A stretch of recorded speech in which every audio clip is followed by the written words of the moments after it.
stay goes from here to here, right there. And this goes right to here. So we can kind of do both.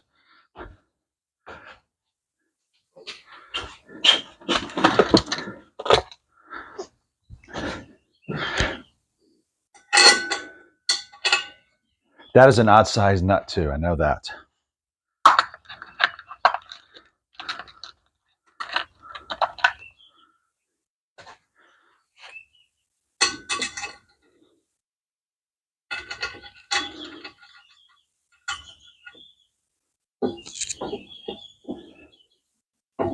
Okay, that's that. So this is gonna go, it's gonna connect up in here and connect to that.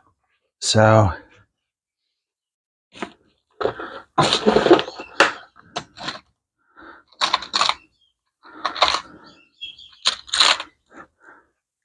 this is where the serrated flanges, the serrated flanged bolts and nuts come into play, because you don't have two hands to do all of this stuff. Well, I mean, you have two hands, but it's just, you can't do it.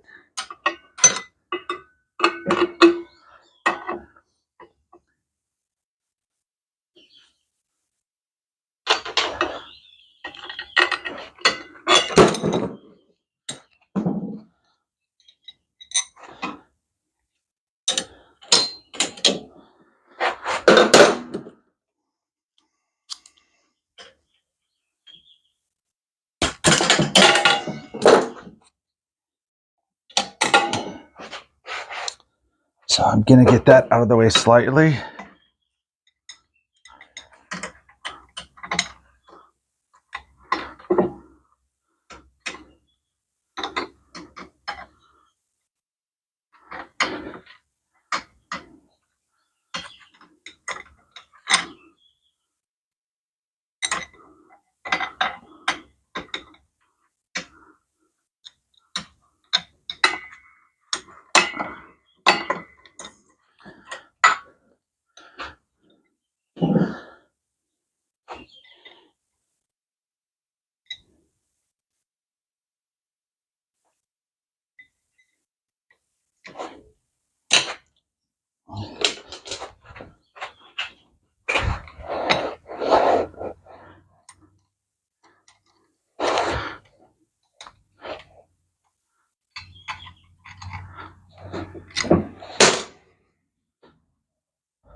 Okay, so I gotta get like a little 13.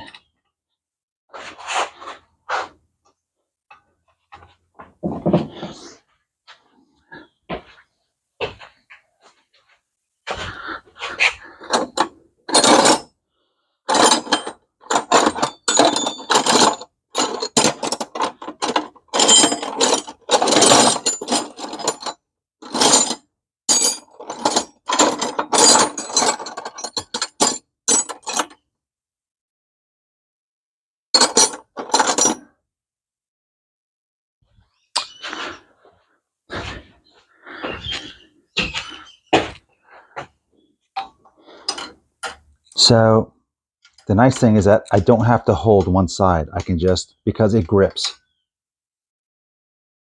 And I'm doing, the nut is flanged and serrated, as is the bolt, so it is not going anywhere. And it will not loosen up.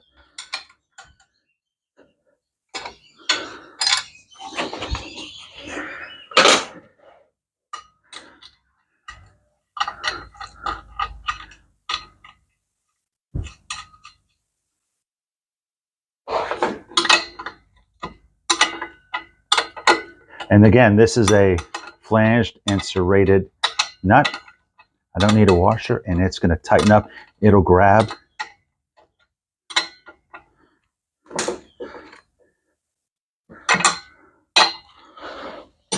there's that. I'm going to actually just hook this up so you can see how it gets hooked up. So this is the brake rod.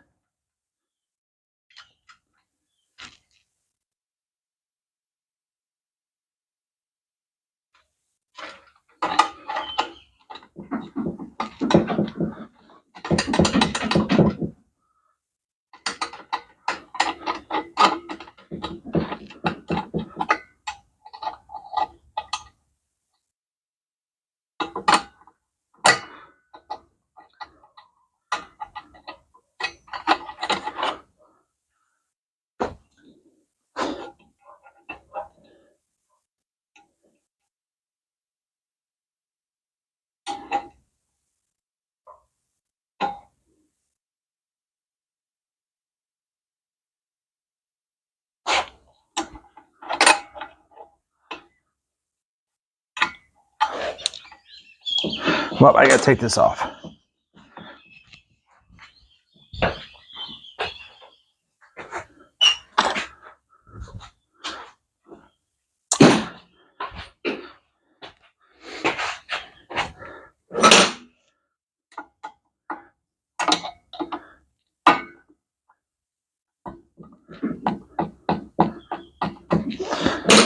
So this thumb screw is going to tighten up, and it locks into this coupler really. So that prevents this from moving once it's adjusted. So you keep adjusting it until it clicks in here.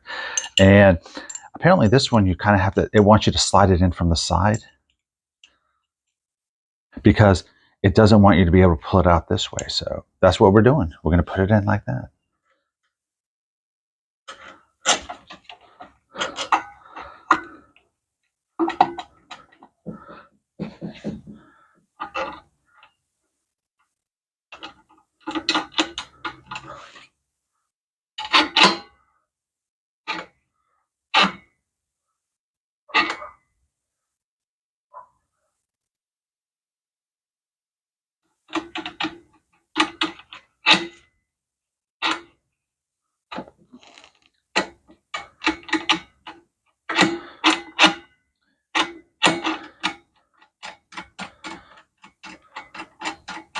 I need to move it out a little bit more. That's not weighing out enough.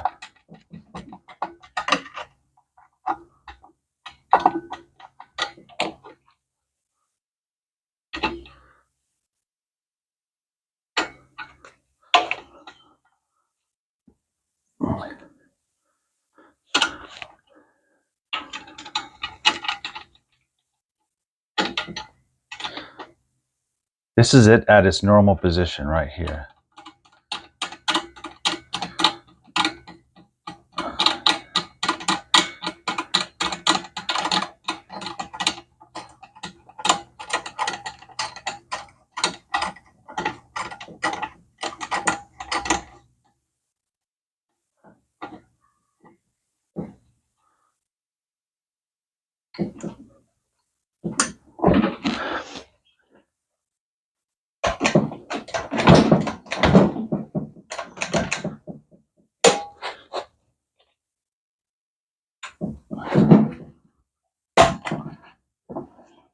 Okay, so we're in neutral now.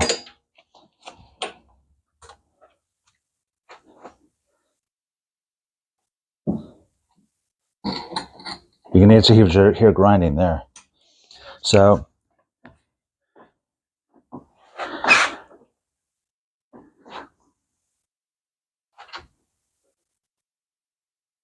okay, that looks great actually. Let me take this on. I'm going to tighten that up just so.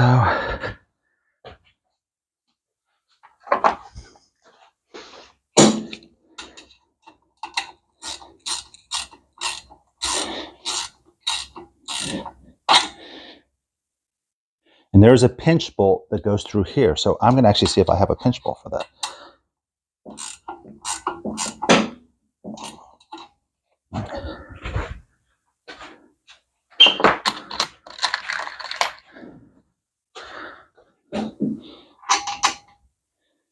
Nope. So it looks like it's an M10. And let me see if I have an M10.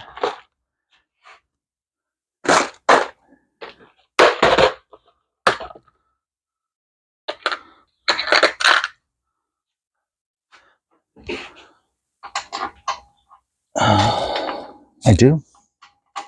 So again, it's stainless steel. I'm going to say that this is,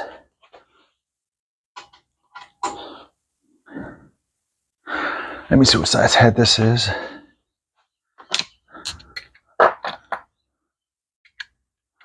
It is a 17.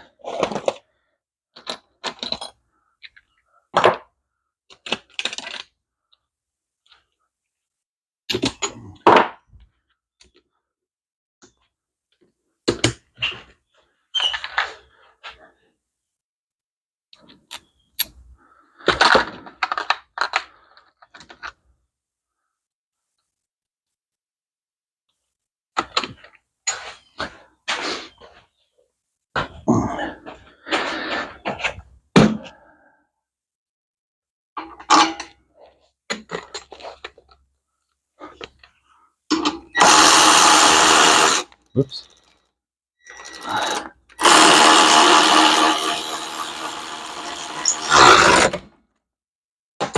I'm just putting this nut on the bottom. You don't need to because it's pinched, but it just makes it look a little bit neater. So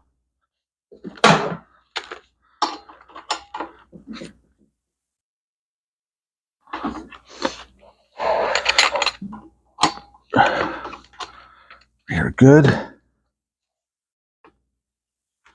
So that's, I guess, like the last. It just prevents, obviously, the bolt or the shaft from sliding. So we are good to go there. We are in neutral. Everything looks good. So, okay. So the next step is probably the heads. I'm going to on the fenders. I've got to start the fenders. So because we're kind of almost like at a stopping point here because I need to get the fenders installed. So we'll get the heads done. And again, I'm just waiting on that reamer. Reamer should come today. I'll get the heads done. And I guess I can install the headlight bucket, but that'll take 5 minutes, really. Headlight bucket has been painted, so it's ready to go.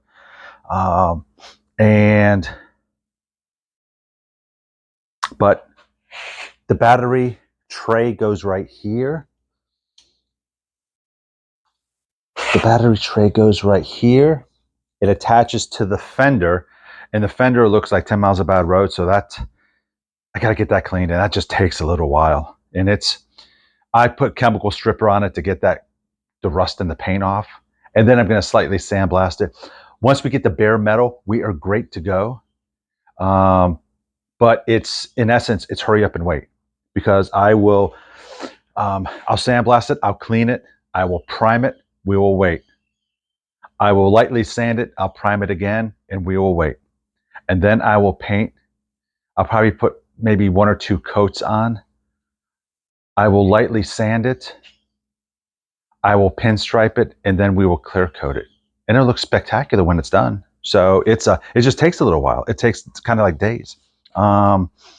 And so the heads, the fenders. So we have to do the heads, we have to do the fenders. We have to do the floorboards and the controls, the foot controls. Those are surprisingly easy because I'm going to media blast them and we will paint them. And hopefully I can save the rubbers on the floor pans. If not, they're like 10 bucks a piece, 15 bucks a piece for new rubber floor pans. And it needs to look nice.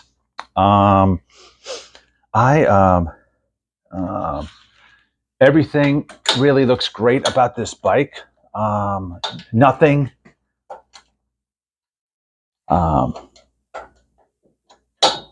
looks awful. It is, the crash bars are rusty, and the exhaust pipes are rusty. I am telling you, they will look spectacular when they are done. And I've actually already done a little bit just to test it out, and I'm going to show you what it'll look like. So, well, here's what the bike looks like now. And I'm telling you, if I had the heads here, if I had the heads done, it is,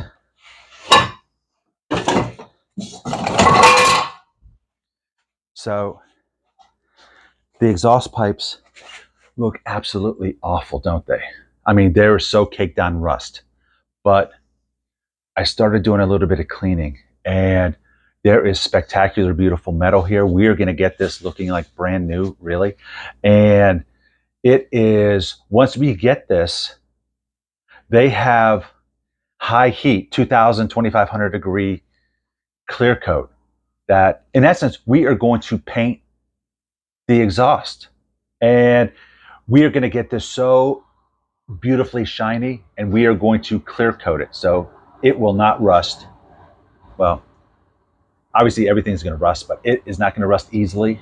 But it is going to basically have a baked on finish, and it will be beautiful. So these pipes are just so incredibly thick, these header pipes, and